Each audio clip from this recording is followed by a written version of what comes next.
All right, thank you very much.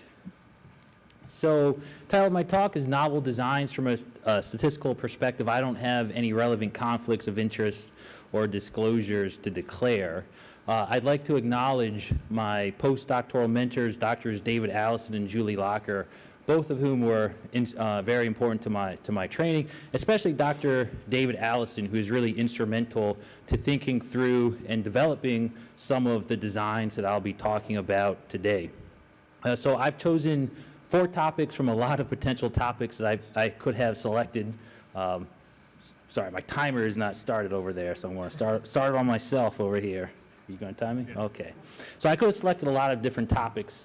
I've selected these 4: packet randomized experiments, Mendelian randomization, the empirical calibration of p-values, and randomization to randomization, because I think they challenge a tendency to think dichotomously about evidence of an association between 2 variables as either coming from a randomized controlled trial, which is entirely good, and evidence that comes from an observational study, which is entirely bad, right? So of course there's a middle ground between RCTs and observational studies, and I think these offer some new ways of thinking about that middle ground. So let's start with packet randomized experiments. Okay. So I'm going to start with an example of a study, and in this study, military service members were randomized or quasi-randomized to live in a different city, and this is because soldiers don't usually have a choice of where they can live. They're told where they need to live on a particular base. So they're quasi-randomized to different bases, and these bases vary, are in different cities, and these cities vary in their altitude. And the research question of this study was, well, does altitude have an effect on obesity? And it turns out that service members who were randomized to live in a city at a lower altitude actually had a lower probability of becoming obese over 8 years compared to soldiers that were randomized to the low altitude. So if you were in a high altitude base, you had a lower probability of becoming obese over 8 years. So if you think about this, it sort of looks like a standard design. You have soldiers or service members that have been randomized to a higher altitude versus a lower altitude, and you look at the effect, right? So this design, I'm sure, looks familiar. You have your subjects or service members randomized to a treatment, high altitude versus low altitude. But if you think about it, these cities, of course, vary not just on altitude, but they also vary on a lot of other characteristics, right? So you have cities with varying mean levels of income.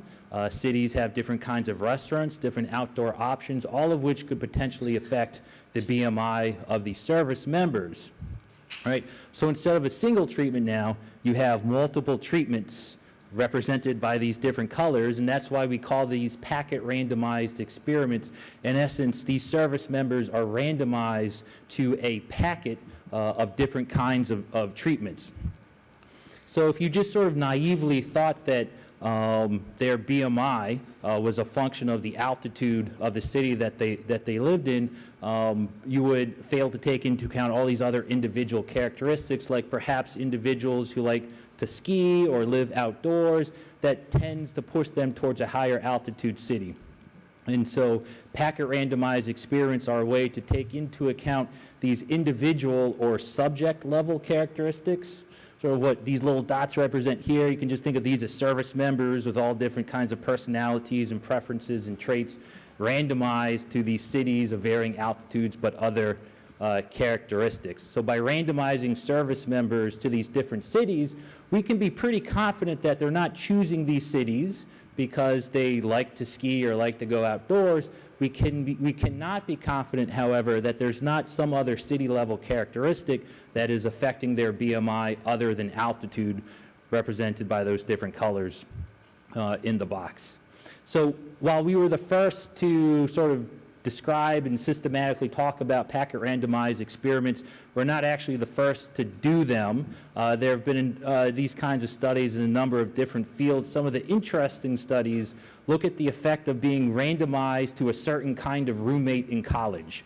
So if you are randomized to a roommate that parties a lot and doesn't study all the time as a freshman in college, what kind of effect might that have on your own GPA? So that roommate has a packet of characteristics, including their study habits, but a number of other characteristics that could influence your own study habits and GPA.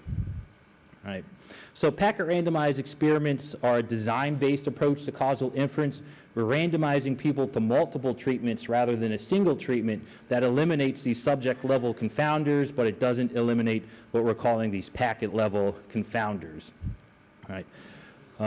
Okay, let's move on to the next topic, Mendelian randomization.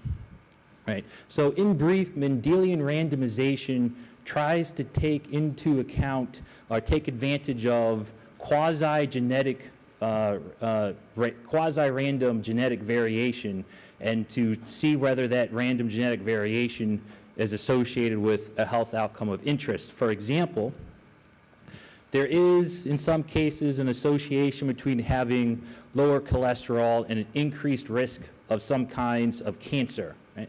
So a couple of questions, right? So is it that individuals have some early stage tumor that is in fact suppressing their cholesterol levels? Unlikely, but possible. Or is it more likely that cholesterol levels are increasing the risk of tumor development?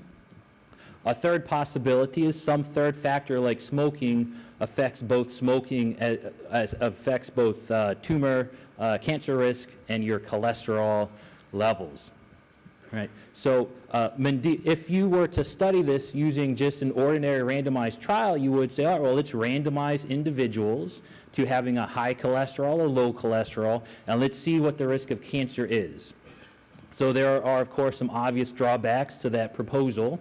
And so is there some other way in which we could try and randomize people to having a higher level cholesterol or lower level of cholesterol? Some source of exogenous variation in cholesterol, and we could then use that variation to study the effect of cholesterol levels on cancer. And that's where Mendelian randomization comes into play. So Mendelian randomization is based on Mendel's second law, which as it turns out is not really a law, and so Mendelian randomization is more an approximation of randomization. What this law says in essence is that my likelihood of inheriting any given trait, like eye color, is independent of inheriting another trait, right? So that's not true. Mendel may have fudged his data a little bit to demonstrate Mendel's second law, but we can kind of use this to approximate randomization to different genetic traits. So though not the first to suggest something like Mendelian randomization, George Davy Smith has done a lot of work in this area, and he provided an extended introduction in the following context that might look familiar to some of you, talking about the limitations of epidemiology. Over the last several decades, several severe indictments of epidemiology have appeared, with the major thrust being that spurious, non-replicable, and non-causal findings are produced and sometimes widely disseminated. So these kinds of criticisms continue to appear today, so it looks fairly familiar. Okay.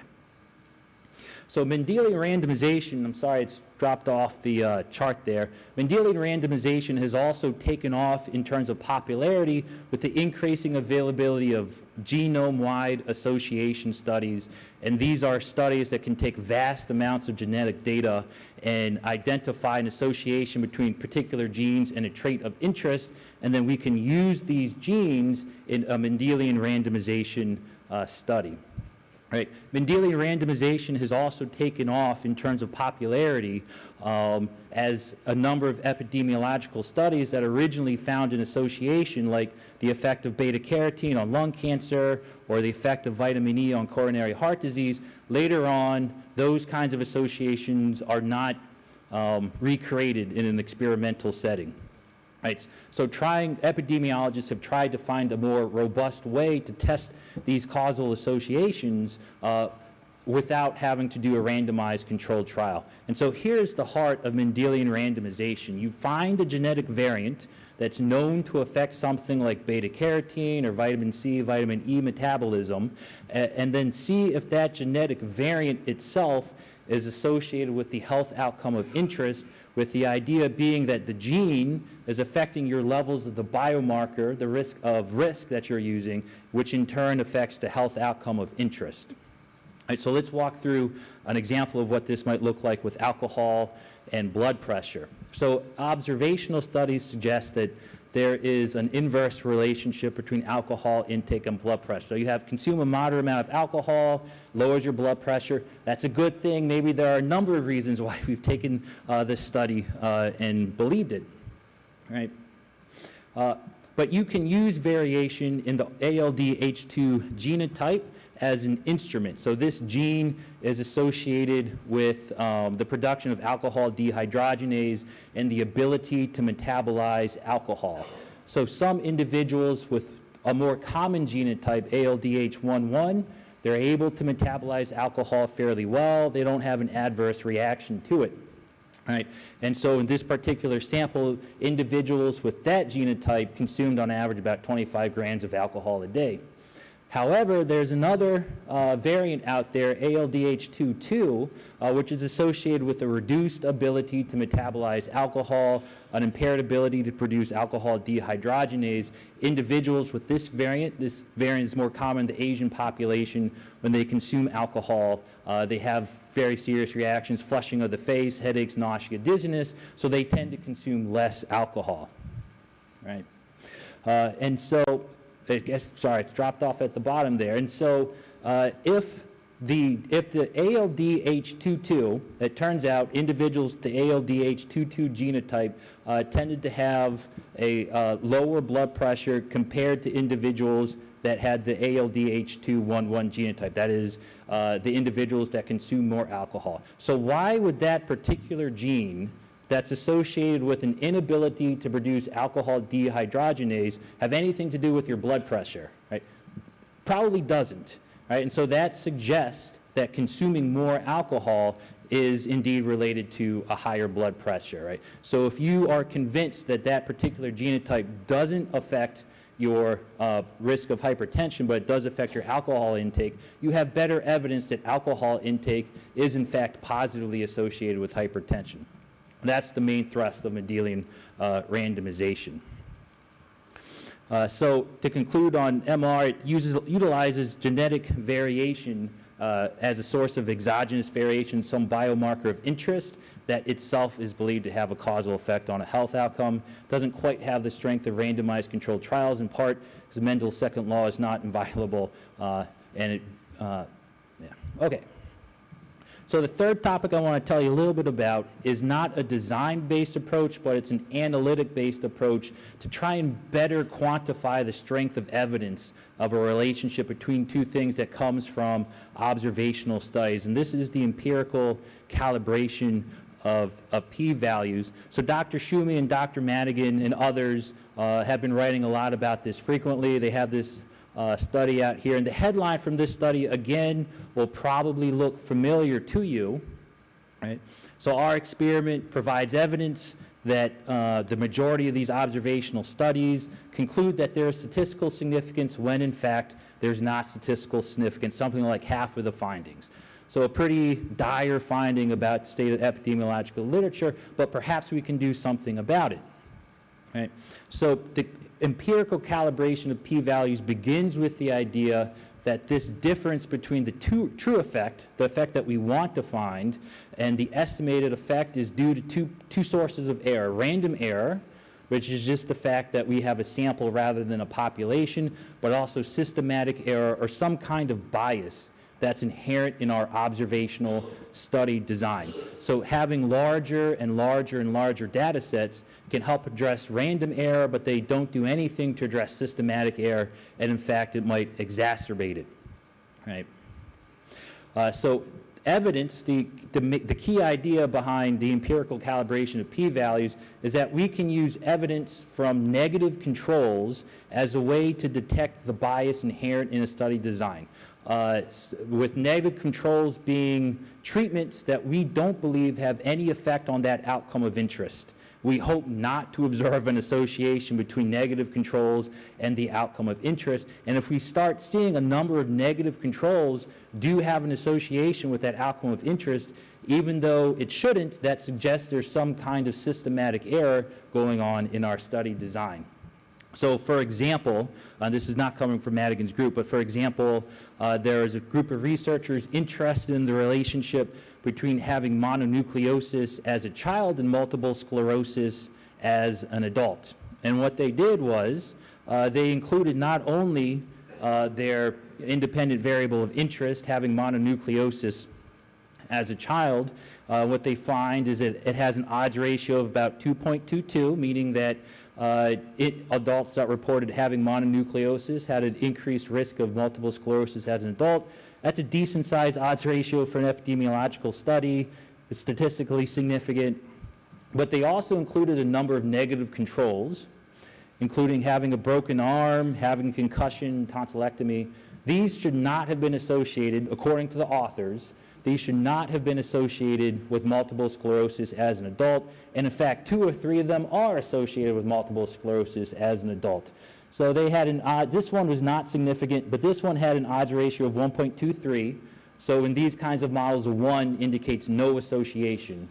If it's greater than 1, there's some positive association there. And both of these are statistically significant. So that suggests here that the null association for this study isn't really 1, something like around 1.15, 1.2. So you can use this information to adjust your statistical hypothesis testing so that you're testing for the correct null hypothesis, one that accounts for any kind of systematic bias or some kind of systematic bias in your observational study design. This was a study that I did looking at the relationship between using psychedelics and your risk of engaging in violent behavior in the past year.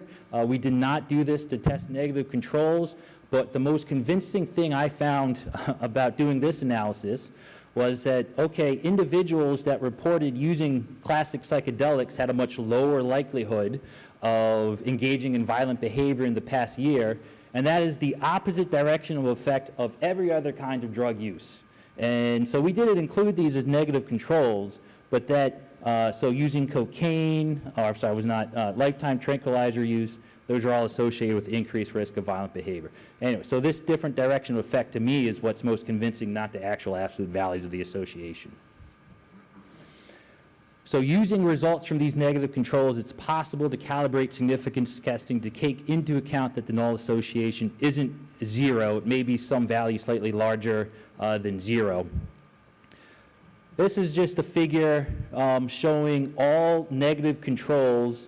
All of these should have been blue, whereas blue indicates no statistical significance. Orange indicated that the negative control was statistically significant. This was just from a study from Madigan's group.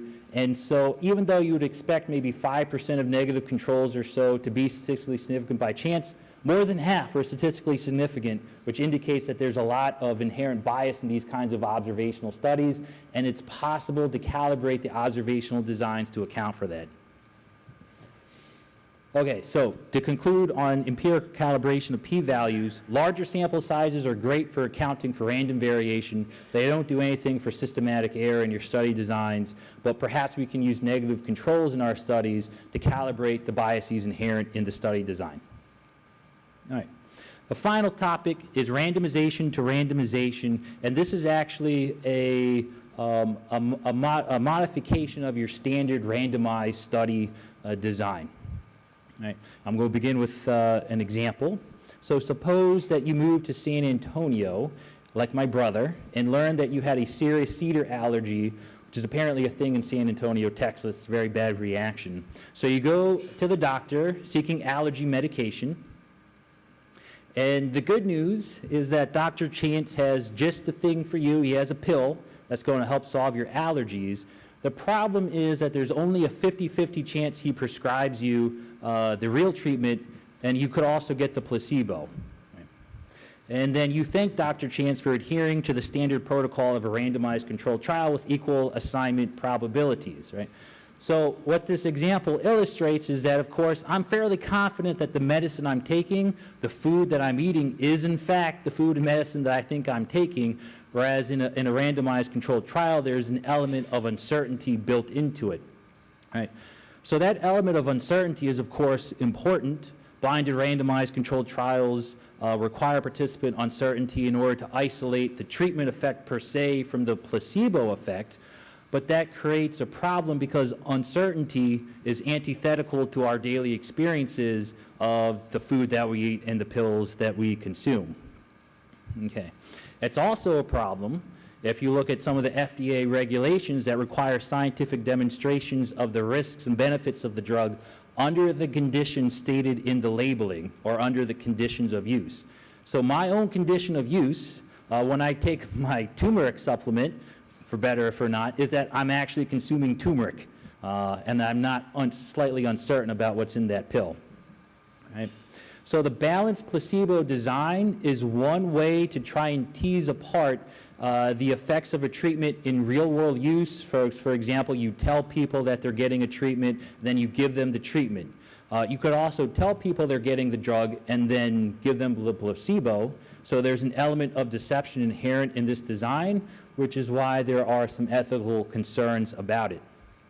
So we proposed, my group, led by Dr. David Allison, proposed a randomization to randomization probability study design, estimating treatment effects under actual conditions of use as a way to measure expectancy effects without having to deceive participants. And in fact, it has an element of more honesty than you might expect in a randomized controlled trial. And so that article outlines the steps of R2R, and you begin by randomly assigning participants to an individual randomization probability. So you would randomize an individual example, say, well, this individual has a 70% chance of getting the treatment, or you have a 90% chance of getting the treatment, or you only have a 10% chance of getting the treatment. And then this is the trick, you tell them their randomization probability, right? So good news, you have 90% chance that you're going to get the pill for your cedar allergy, right? So if you're familiar with propensity score models, this is like a propensity score model, except you know it and you tell participants what their propensity is. So assign each person to either treatment or control then on the basis of that individual probability while maintaining blinding. So this study design, if you're interested in trying it out, does require that you maintain blinding. And then in your analyses, you can include various terms to get that treatment and expectancy effect. Okay. So to illustrate the value of randomization to randomization, Dr. David Allison and others in our group tested the effect of having a caffeine pill versus a placebo pill on your ability to perform well in an attention task where you basically measured how long it took you to correctly press a button when a dot popped up on the screen. It's very boring, I know, because I was a test subject for this study, a very long, boring task. And so as you would expect, individuals that received the placebo, no matter what their assignment probability was, these are estimated assignment probabilities, they tended to take a little bit longer to correctly hit that button compared to individuals given the caffeine pill, right? But across these different probability levels present different increasing expectancies of actually getting the placebo or the caffeine pill. Right. Across these different level expectancies, we didn't see much of an effect, which was unfortunate for trying to demonstrate the value of the design. However, if you look at vigor and activity, among individuals that were randomly assigned to receive the caffeine and were fairly confident that they were going to get caffeine, they were reported much more vigor and activity compared to individuals that were quite certain they were not going to get caffeine, but in fact got it. So there is some kind of an interesting interaction there between expecting the caffeine pill and actually getting the caffeine pill. So to conclude on this design, it allows researchers to measure expectancy effects as opposed to treatment effects in a non-deceptive manner, unlike the balanced placebo design. So just to, the overall takeaways from this talk, the dichotomy between observational studies and randomized controlled trials doesn't have to be as big a dichotomy as we have tendency to think of it as. There are novel designs and analyses that improve upon ordinary association studies, like Mendelian randomization or packet randomized experiments. And then even when we can do randomized trials, there are limitations like trying to separate apart the expectancy from the treatment effects, but there are non-deceptive ways in which we might be able to account for that. And so I will leave you with that. Thank you for your attention. This is a very nice special issue on some of the limitations of randomized controlled trials, actually in social science and medicine, that came out this year. I would recommend looking through it. It had a lot of really interesting thoughts on the limitations of RCTs. We hear a lot about the limitations of epidemiological studies, but it's important to remember that RCTs also have some assumptions behind them. So thank you.